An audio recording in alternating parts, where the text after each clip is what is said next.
을임차인 있어. 갑임차인 있고 이번엔 을임차인 있어. 갑임차인이 4월 1일 날 대학 요건을 갖추고 또 을임차인은 6월 1일 날 대학 요건을 갖춰서 이럴 때 을임차인은 A하고 B하고 C를 공동임대로 임대차계약을 썼어. 근데 A 임차인은 갑은 A하고만 계약하고 B, C하고는 계약을 안 했어요. 자, B가 배당 요구를 안 했어요. B가 배당 요구를 안 했어요. 그러면 이 사람이 보증금 얼마나? 1억이야. 이 사람도 1억이고 이 사람이 배당 요구를 안 했어요. 그러면 임차인이 배당받지 못한 금액이 얼마일까요? 1억이잖아. 배당이 참여 대항력 배당 요구를 안 쓰니까. 근데 이 사람이 대항력이 있냐? 대항력이 있냐? 대항력 없어요. 왜? 대항력이 있으려면 민법 265조에 의해서 과반수와 계약해야만이 적법한 관리 행위로 해서 대항력이 인정이 되는 거예요. 법을 위반했을 때에는 불법 점유자는 대항력. 이 사람은 불법 점유자죠. 불법 뭐예요? 법을 위반했잖아. 255조는. 이 사람 대항력 없어요. 뭐 이 사람이 대항력이 없어서 인도명이 떨어진 거는 지금 상당히 많습니다. 그러니까 뭐 이런 거 지금 제가 얘기하는 것 같고 지금 천북 섬 공부하는 사람이 이 사람이 대항력이 왜 없을까? 이 얘기는 의심하지 마. 나를 믿어. 에? 이미 그런 거는 이제 다 인도명이 떨어져요.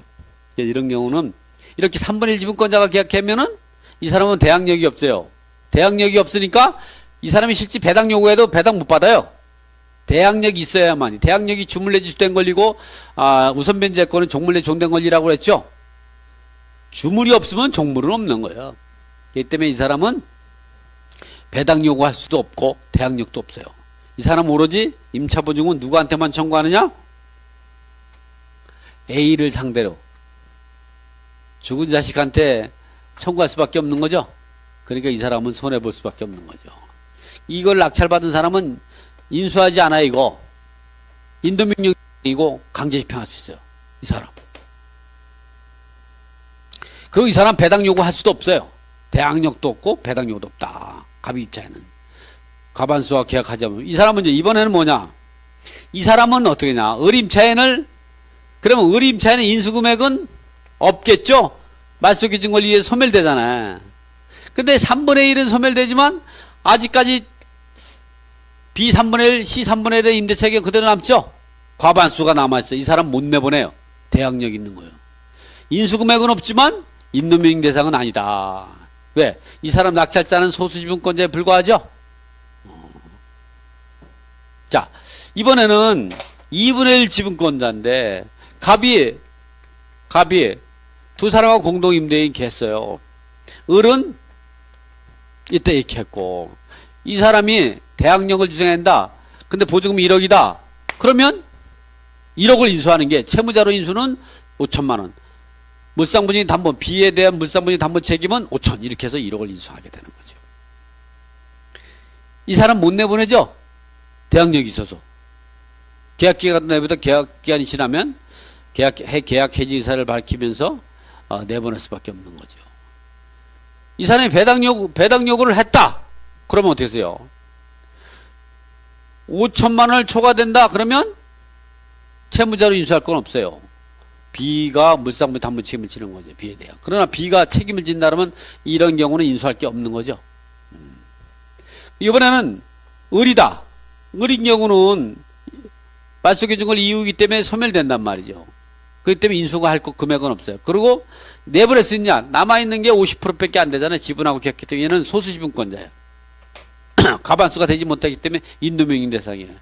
2분의 1지분권자가 다른 2분의 지분권자를 상대로 내보낼 수 있느냐? 왜냐면 2분의 1 지분권자라고 해도 소수 지분권자의 지위에 불과하기 때문에 인도명령 대상이다. 이런 것이 대법원 판례에서 이야기하고 있죠. 자,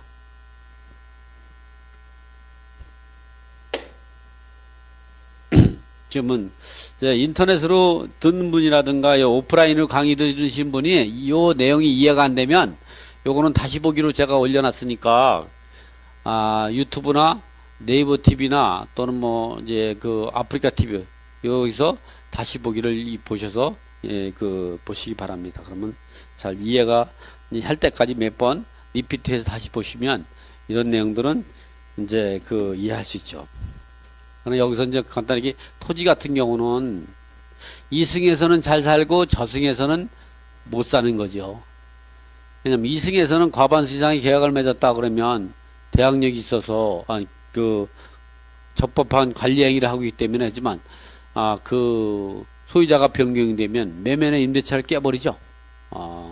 물론 농지 임차인 같은 경우는 좀 다른 변수가 있지만 어쨌든 이 주택이나 상과 같이 대항력을 인정하지 않는 경우에는 민법상 임대차 같은 경우는 과반수 이상의 지분권자와 계약하게 되면 그런 경우는 소유자가 변경하기 전까지는 계약의 효력으로 인해서 사용수익을 적법하게 사용할 수가 있죠. 그러나 소유자가 변경이 되면 매매는 임대차를 깨버리는 거죠. 근데 소유자가 변경이 되는데 과반수가 변경되는 게 아니라 3분의 1 지분만 변경됐다. 그러면 아직까지도 3분의 2 지분권자와 계약 효력이 그대로 남아있는 거죠. 그러면 대항력이 계약의 효력으로 사용수익하는 데는 전혀. 근데 소유자가 변경되는 게 3분의 2 변경이 되고 3분의 1 지분이 남아있다. 이럴 때는 3분의 2 과반수 이상의 지분권자는 소수 지분권자를 내보낼 수가 있는 거죠. 대항력이 없기 때문에 그렇죠.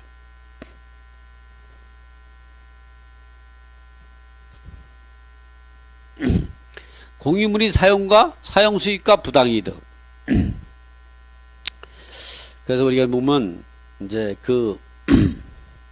공유물은 사용수익하고 사용할 수 있는데 과반수 이상의 지분권자가 사용수익하고 있을 때에 소수지분권자가 과반수 이상의 지분권자가 사용수익하는 걸 소수 지분권자가 사용수익을 배제시킬 수는 없어요.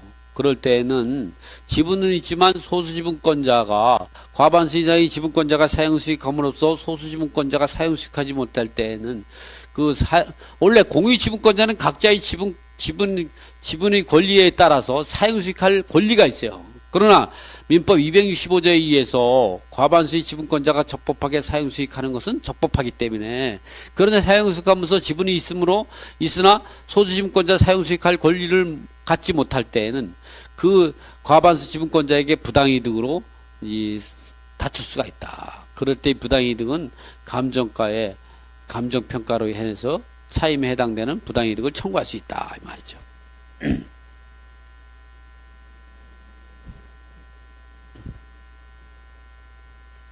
이렇게 일부 지분권자가 점유하는 경우 다른 지분권자에 대한 부당이득을 청구할 수 있다는 거죠.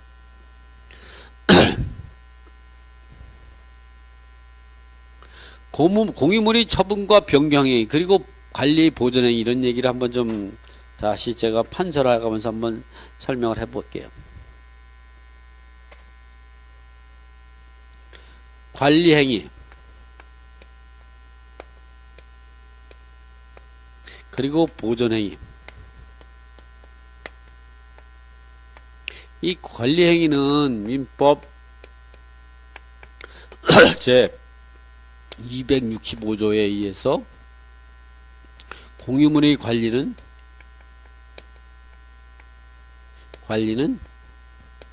과반수로 정한다.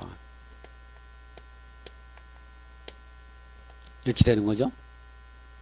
그리고 보존행위는 이제 과반수든 소수지분권자든 모두가 할 수 있는 거죠. 그래서 이 사람들은 이 보존행위는 처분행위라든가 또는 변경행위 이런 행위를 그래서 우리가 이제 지분에서 A가 3분의 1, B가 3분의 1, C가 3분의 1인데 건물을 A가 2분의 1, B가 2분의 1 가지고 있다 그러면 이런 경우는 법정지상권을 인정하지 않는 게 왜 그러냐면 이 법정지상권은 처분 변경 행위에 해당돼요. 30년 동안 사유수익을 제약하는 거죠. 그래서 이럴 때는 이 시 지분권자의 권리를 침해함으로 인해서 이 법정지상권을 인정하지 않는 거죠. 그래서 이 보존행위로서는 이 지분이 소수지분권자라고 하더라도 이 보존행위로서 이 사용수익을 배제시킬 수 있는 것이 바로 우리가 법적인 사건에도 해당이 된다. 또 이렇게 관리행위는 어떤 거냐? 그럼 관리행위에 대해서 이렇게 자세히 한번 설명해보자. 관리행위는 부동산을 사용하고 수익할 수 있는 거죠. 근데 사용 수익을 직접 과반수 이상의 지분권자가 직접 사용하거나 수익하는 경우도 있지만 간접 사용 수익 이거는 임차인이죠. 임대차에서 임차인이 간접 거주하는 경우가 있죠. 이렇게 이런 경우는 임대차 계약을 체결하거나 계약 체결 또 갱신 또는 계약 해지 또는 소수 지분권자가 거주하는 경우는 사용수익을 배제시킨다. 이것이 바로 뭐냐? 경매로 매각이 되면 이러한 이유 때문에 인도명령을 신청할 수가 있는 거예요. 인도명령. 그러니까 관리행위는 뭐냐면 직접 본인이 사용수익할 수 있는 이제 하는 방법도 있지만 과반수 이상의 지분권자가 직접 가지고 있지 않고 임대차 또는 전세나 월세로 해가지고 사용수익할 수가 있는 거죠. 그럴 때는 이제 그렇게 임대차 계약을 체결하거나 또는 계약을 해지하거나 계약을 갱신하거나 또는 계약 기간이 지났을 때는 계약을 해지하거나 또 다른 소수 지분권자가 사용수익하면 사용수익을 배제시키는 즉 인도명령하는 이런 것이 다 관리행위로 할 수 있죠. 관리행위. 그러나 그래서 관리행위는 과반수 이상의 지분권자가 행하는 거고 보존행위는 소수 지분권자가 행하는 경우가 많지만 과반수 이상의 지분권자는 관리행위도 할 수 있고 보존행위는 당연히 할 수 있다. 두 가지 다 할 수 있다. 소수 지분권자는 보존행위만 할 수 있다. 이렇게 보시면 돼.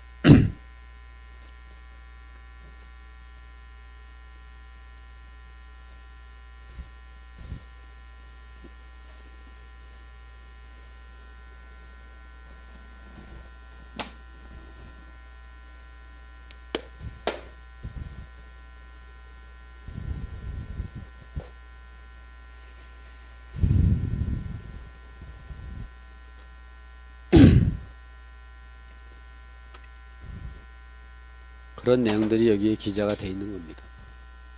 그런 내용들이 기재가 되어 있는 거고요. 그래서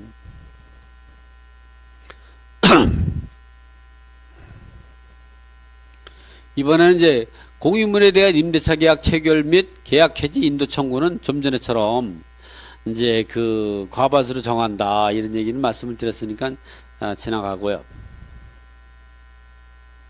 우리가 이제 보면 주택이나 상가 임대차 같은 경우는 과반수의 지분권자 임대차 계약을 맺고 적법하게 대항 요건을 갖춘 경우는 대항력이 인정이 된다. 특히 지분 경매에서는 말소 기준 권리 이전에 대항 요건을 가진 사람은 대항력을 주장할 수 있다. 그럴 땐 대항력이 인정이 되고 낙찰자는 대항력을 승계해야 된다. 임차권을 승계해야 된다. 그러나 이제 이렇게 그리고 이 주택이나 상가 임대차 보호법을 뺀 나머지 금액에서는 민법상 임대차 같은 경우는 대항력을 주장할 수 없었다. 그러나 민법상 임대차 같은 경우도 대항력을 인정해 주는 부분이 뭐냐? 두 가지가 있다. 농지 임대차. 농지법 제24조 1항에 따라 임대차 계약을 맺고 사용대차 계약은 서면으로 원칙으로 한다. 이게 임대차 계약은 그 등기가 없는 경우에도 임차인이 농지 소재지 시군 읍면장의 확인을 받아 해당 농지를 인도받으면 그러니까 시군구 읍면장의 확인, 계약서의 확인을 받고 그리고 농지 인도받으면 이게 두 가지 요건을 갖추면 그 다음날 제3자의 대항력이 인정이 되는 거죠. 그래서 이 농지 이제 양수인은 임대인의 지위를 그대로 승계하는 거다. 이럴 때 보면 최단 기간이 3년입니다. 그리고 농지 임대차 같은 경우는 우선 변제권이 없는 거죠. 그래서 여기 농지 임대차 계약을 하고 대항력권 즉 시군 읍면장의 확인을 받고 농지를 인도받을 때가 말소 기준 권리 이전에 대항력권을 갖췄다. 그러면 여러분은 인수해야 되는 거예요. 이수. 그래서 여러분이 농지를 낙찰받을 때는 반드시 시군구 읍면장에 가가지고 읍면에 가가지고 이 그 경매 정보지를 가지고 가서 여기에 농지에 임대차가 있는지를 꼭 확인을 해야 된다. 그걸 확인 안 했을 때 임차 보증이 높다 그러면 어떻게 했어요? 여러분은 투자 손실을 가져오게 된다 이 말이죠. 그리고 그 차지권의 대항력도 있어요. 차지권의 대항력은 차지권의 대항력도 인정이 되죠. 민법 이게 A와 A 토지 소유자와 건물 신축하려고 하는 B가 A 토지에 건물 신축하려는 A와 B가 토지 임대차 계약을 맺고 B가 건물을 보존 등기하면 그 이후에 토지 소유자가 C로 바뀌어도 C한테 A와 B의 임대차 계약을 즉 임대인이 지를 그대로 승계하게 된다 말이죠. 이걸 차지권의 대항력이다. 이거는 민법에 규정하고 있는데 민법 제 622조에 있는 거다. 이걸 차지권이다. 이건 나중에 법정 이상권 할 때 제가 설명드려요. 차지권의 대항력. 나중에 법정 이상권 할 때 자세히 설명하니까 이런 게 있다. 민법상 임대차 같은 농지법에 적용을 받는 사람이 대항력권을 갖다든가 또는 차지권의 대항력을 인정이 되는 경우만큼은 그 대항력이 인정이 되는 민법상 임대차도 두 가지가 있다. 주택이나 상가만 있는 게 아니다. 그러나 그런 것들은 우선 변제권은 인정하지 않는다 이 말이죠. 이 부분도 보면 제가 설명을 다 드렸기 때문에 이제 지나가도록 하겠습니다. 과반수 미만의 공유지분권자와 임대차 계약을 맺으면 이 사람은 과반수 이상의 지분권자는 관리행위로서 명도를 구할 수가 있는 거고, 또 다른 과반수 미만 2분의 1 지분권자와 계약을 맺었다. 과반수 미만의 2분의 1 지분권자다. 그러면 다른 2분의 1 지분권자는 이 소수지분권자와 임대차 계약을 민법 260조를 위반한 불법적 미자이기 때문에 이 사람을 임차